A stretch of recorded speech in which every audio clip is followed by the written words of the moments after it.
All right, so I just left the bitch. Sorry, Dr. Bitch. She does after all have a PhD, because the paper says she does. And apparently, well, I'm assuming there's a paper because she says she does.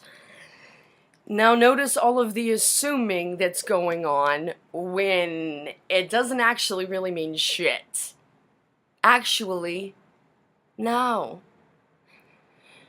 No, even better, because if she has the knowledge behind understanding her behavior, then her behavior is even more shameful. If her son really is a service member and she blah blah blah supports the military and blah blah whatever, then your actions are even more shameful, at least twofold. And note how fold is actually exponentially amplified. Because on one floor, on the one floor she lives on, and there's only like 20 apartments per floor or something like that, right? Well, that would mean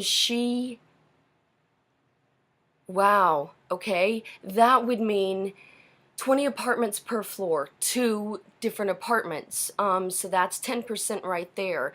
So 10% of the population on her floor, she has treated brutally. Brutally. And that's just speaking for me. And I know that she's had an even worse impact on him. I'm sorry, but I think because you give such a care about image and what people think about you, I think that when your veteran son hears what you have done to his brothers, because it made you feel better about yourself, whoa. Not my problem, not my business. But you know what? Your inadequacy is not my fault.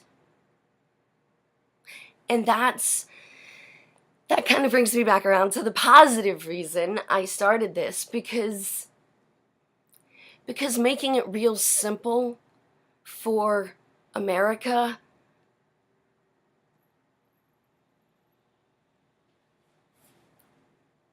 I rest firmly and confidently on my right as an American to free speech.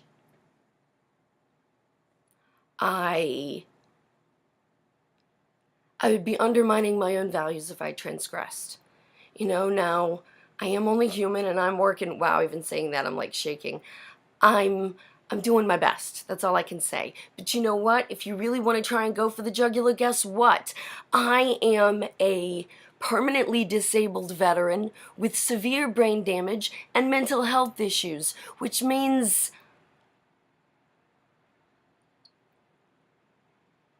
I could always plead insanity and have books of information to back it up, and no way for it to be disproven.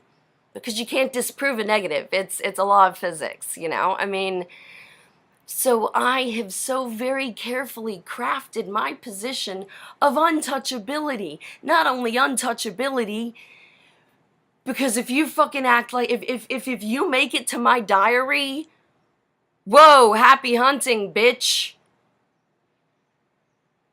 Good luck with that one. Remember, the answers are within. Blame is without. Would you rather be right or happy? I love Hitchhiker's Guide to the Galaxy. Especially the 2000, the newest one with, I love that movie, right? And that should tell you a lot about me right there, that's my favorite movie. And the Dune book series is like my favorite book series. So yeah, those two major geek factors should tell you a whole lot about me. You know, and I have proven myself time and again to set the standard, honestly. When I was walking Lucky this morning, that was my thing to have to, you know what? I was slammed in lockers. I was, you know, I have always been given shit for doing my best, which was my best given really challenging situations since 5. Hey, you know what? That which doesn't kill you and all that, right? All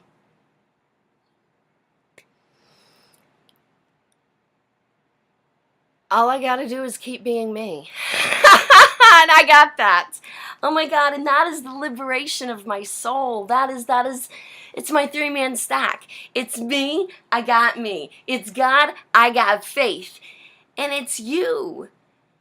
And you watching this right now.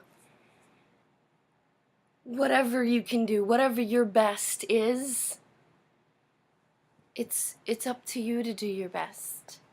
You know, but do your best.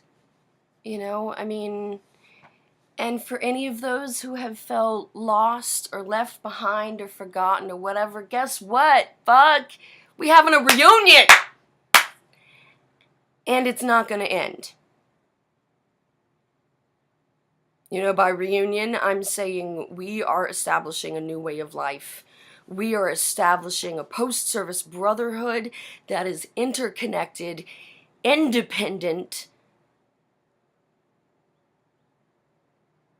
runs like cells of empowerment. You want to know how you fight asymmetrical warfare? You want to know how you take on a battle of ideology? Taking notes. Because my brain damage is the best thing that ever happens to me. And I have an entire psych team that will back that up. You know, I have always put my actions where my words are. And actually the entire time during my recovery, I've been fucking calling shots like Babe Ruth. And, well,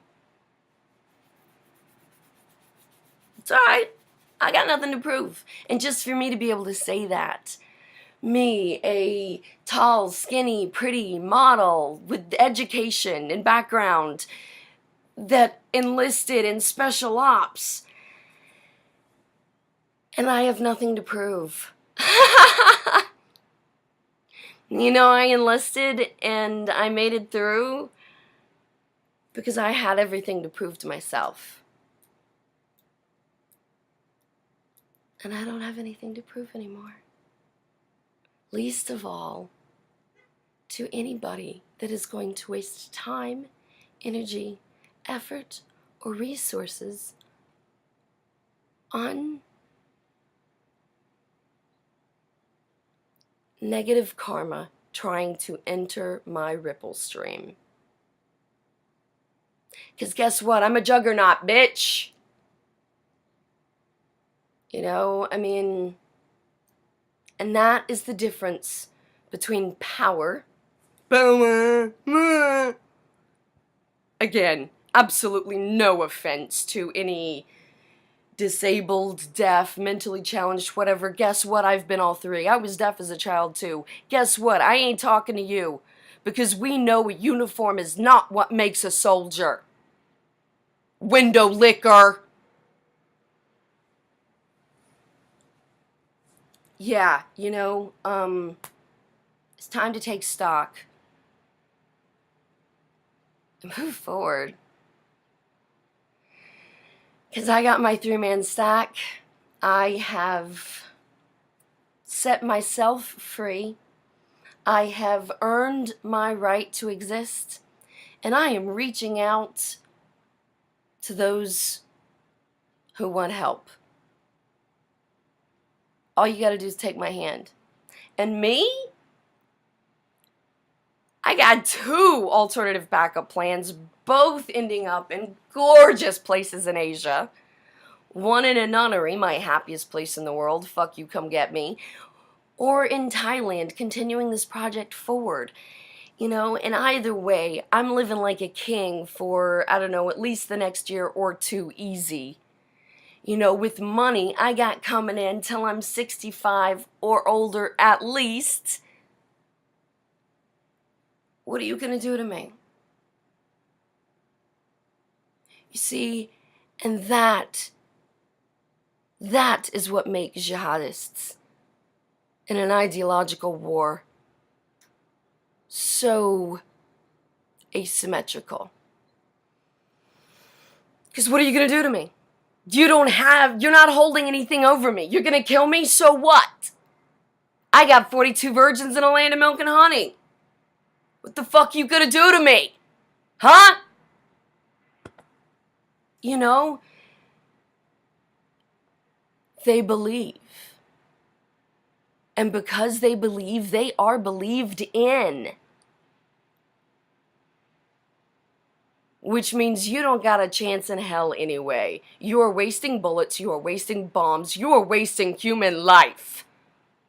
And excuse me, but right up there in that apartment, little doctor bitch, PhD in psychology, married to the diplomat, well, that right there should have been a lifelong marriage of information sharing and understanding and cooperation that should have ended shit like this 100 years ago. Because guess what?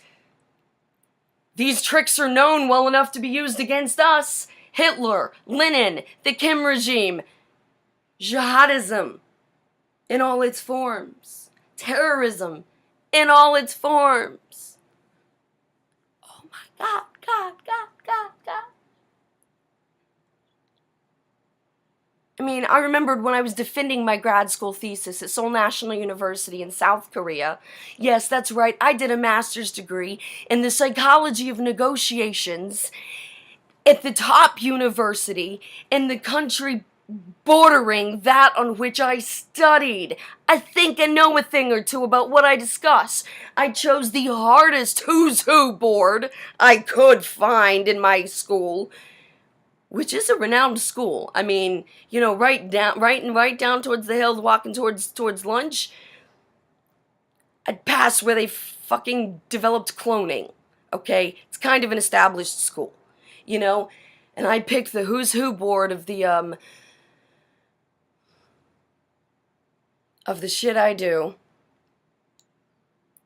and nervous as fuck, mind you, defended a thesis and got the question, how did you come up with this? And sure as fuck, if I didn't say, in the history of war, how have we not come up with this? Yes, so, to my Unkmog boys, first of all, mad love. You know, I had no one, and you all saved my life. My rugby team, Soul Sisters, you know, thank you. Thank you all for having my 6, because when the shit comes down, I am a good person, doing a good thing, doing the best I fucking can to defend myself against transgressors.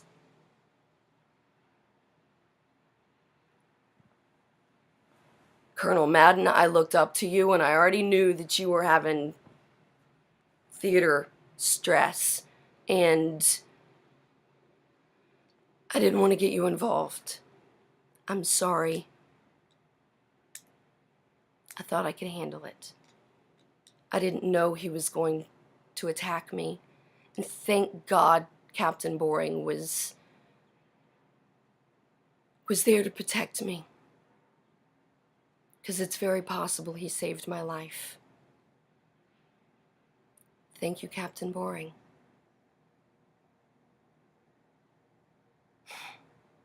He and I holding hands as we run through the back alleys of Korea towards the Yongsan garrison so we could lay in the floor of the UNCMAC offices, you know, that are now emptied out because we just moved into the new offices closer towards the White House. And but the phone lines were still there sitting on the rug, you know, and I'm laying in the floor under a fucking anxiety attack. You know, I mean, my landlord just tried to kill me. You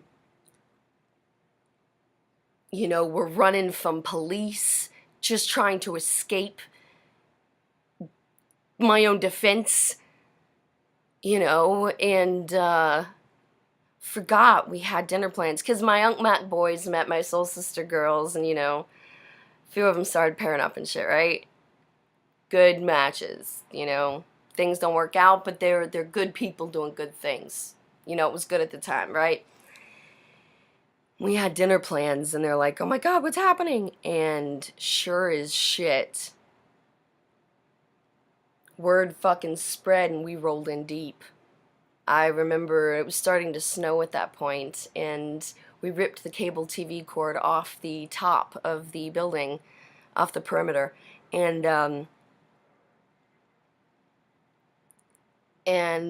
I think it was Keith was showing me how to hold it like a ranger rope. Now remember, this is years pre-military. This is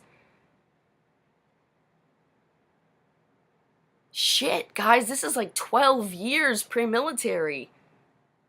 No, no, no, no, no, no, no, no, no, no, no, no, no, no. Never mind. Anyway, so I've got the cable TV cord, and he's showing me how to hold it like a ranger rope, right? So it's digging fucking in across my thighs, and oh my God, was that enlightening. So I've got this cable TV cord with the chunks, you know, because it was icy, and anyway, so he's got me. Because what we're gonna do is because after the dude tried to kill me, he came up behind me because it was already icing. It was already starting to snow. You know, not much, but just enough. And I lived up on the second floor, and they have those metal fire escape style stairs that's all over the place in Asia, you know. And he doesn't speak very good English, and my ex was a Korean, and God only knows, right? All I do know is that my landlord ran up behind me to hit me in the back and shove me face first down icy metal stairs. Keith came running out of the door and just BAM! You know, and smacked him up against the wall. And Keith's Gyopa, you know, he looks Korean but doesn't speak it for shit, you know. He's a white boy. And he's the first to tell you that. But yet the Korean dude looks at him and starts, you know, Korean, and Keith's like, I don't understand. I mean, I was like, damn, you know. And Mad Dog, you would have been proud of him. Mad Dog, I would be honored if you reached out to now Captain Boring and just gave him an attaboy because he protected your girl. You would have been proud of him.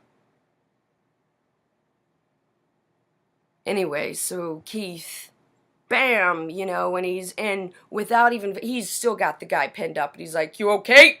You know, and I'm like, yeah, he's grabbed him, you know, because I had mittens on, you know, but I grabbed myself just enough, like, you know, with negative inertia kind of thing going, and, you know, I mean, act of God, you know, God has saved my life countless fucking times, you know, but anyway, so he tells me to get downstairs, I go downstairs, you know, he lets the guy go, the guy runs down, and, you know, by now, the ruckus, the wife's already out, you know, and I don't know exactly when the police were called, but I know that, because I had long hair back then, that was, you know, I was still actively modeling then, I think, and dude had my fucking hair wrapped around his hand twice, yanking my head back, And so Keith had a hand to him, you know, and the wife had run out and was literally biting Keith, and Keith's like, ah! You know, so I'm grabbing her, you know, to try and pull her off of Keith, and we are literally in like this little foursome daisy chain of like, you know, whatever. And the fucking sirens rock up. Keith's like, we gotta bug out, you know, and so he's holding my hand and leading me through back alleys behind Itaewon so that we, because as soon as he grabbed that man, he was in for a penny, in for a pound, and thank you, you had my six, thank you, you know, and so did my guys, you know, because we rocked in deep. And they're like, fuck this shit, no, we're going in. I mean, because I had all of my stuff, my furniture, my clothes, my laptop, my schoolwork, my thesis, my everything. I mean, I was going back to the States in a couple of months, you know. I was finishing my thesis, and then I was moving back to you know, start a new life with a soldier. They're like, fuck this. We gotta get her. No. So we stormed in fucking deep. Some of the guys in uniform, including Major Gill. Savior of the day. Major Gill. Woo! Shit. Because Keith was already in the back at the end of operations, you know, because the cops had come back and blah, blah, and, you know, we got a larger operation, you get caught, you know, you can't extricate as fast. And once we were getting my shit out, Ranger roping, okay, so the balcony door was broken. The landlord had never fixed it, whatever, the end of the deal. So I knew if I popped it, I could break in to my own apartment through the balcony door. So I'm Ranger roping, you know, and I'm looking, he's lowering me over, and I'm looking at him. I'm like, I'm fucking in mittens. And I'm not dressed for this shit. And I'm like, oh my God, I'm gonna die. You know, the last thing, and I'm even saying this to him at the time, because I've always been pretty fucking inhibited. I'm like, Keith, don't let my last image be me laying flat on my back, staring up at you, thinking, damn. You know, and he's like, I gotcha. I'm like, all right. Ranger rope down to the cable TV cord, bam, bam. You know, we've got fucking half a dozen guys and at least 4 rugby chicks charging in. What do you need? What do you need? Grab it. You know, and I'm giving orders, grab this, grab that, you know, and we were already fucking packing the shit in a UN vehicle. We didn't give a fuck at this point, right? They were my QRF and we were in. And cops rock up and we kind of get caught with our hand in the cookie jar, you know, stealing back my life, because Keith and I had decided I'm fucking laying in the floor of Unc Mac, freaking out, right? And he's like, listen, I got an office in my apartment. You know, he's got housing, officer off-base housing. He's like, listen, I got an inflatable bed. You're just going to move into the office. You're going to keep working nonstop on your thesis. You know, it's only like 2 months. We're good. And I'm like, you sure? You know, and plan, solution. No is not an option. You've come too far. Let's finish this. You know, and we rock in deep. And I'm shouting, grab this, grab that, you know, whatever. I mean, to try and very quickly what is the shit I need now? If you've got 5 minutes, what do you take? And I've got all my research and my books and my, you know, everything else, you know, right? And cops rock up. Keith quickly ends up in the back of the cop car. No. I don't want to miss the phone call.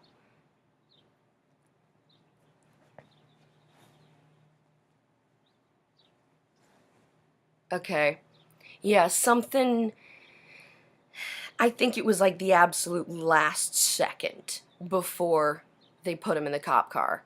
You know, because I remember me, and I think it was Joel, having a conversation with Keith about...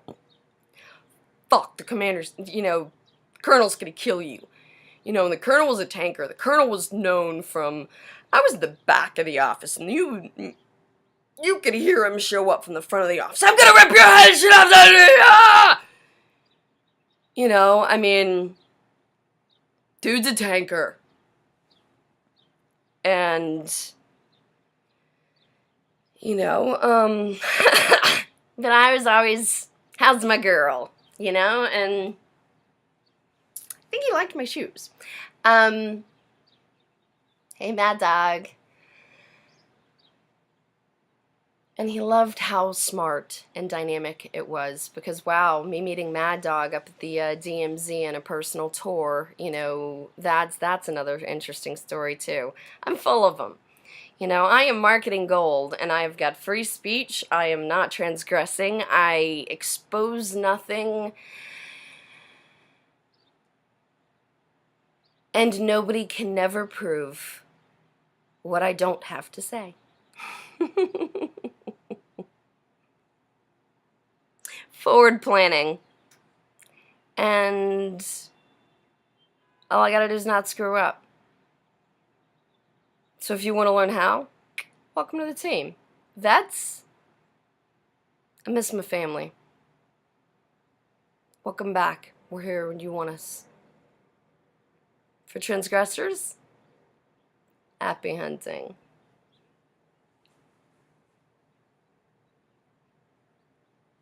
All right.